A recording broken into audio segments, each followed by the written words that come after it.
بسم اللہ الرحمن الرحیم۔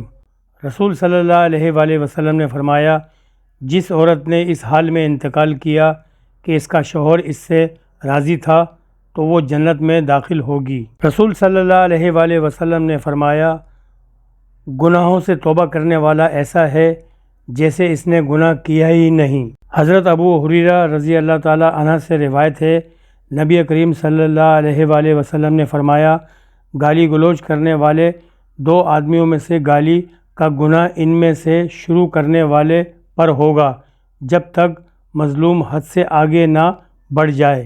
نبی کریم صلی اللہ علیہ وآلہ وسلم نے ارشاد فرمایا، تم اللہ تعالیٰ سے ایسی حالت میں دعا کیا کرو کہ تم قبولیت کا یقین رکھا کرو اور یہ جان رکھو کہ اللہ تعالیٰ غفلت سے بھرے دل سے دعا قبول نہیں کرتا۔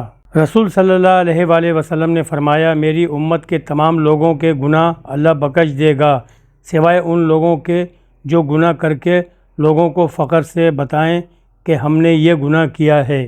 فرمان مصطفیٰ صلی اللہ علیہ وآلہ وسلم نے فرمایا، جب تو مریض کے پاس جائے تو اس سے کہہ کہ تیرے لیے دعا کرے کہ اس کی دعا فرشتوں کی دعا کی طرح ہے۔ رسول صلی اللہ علیہ وآلہ وسلم نے ارشاد فرمایا، ہر نبی کی ایک دعا ہوتی ہے جو وہ کرتا ہے اور وہ قبول ہوتی ہے، اور میں چاہتا ہوں کہ اپنی دعا آخرت میں امت کی شفاعت کے لیے محفوظ رکھو۔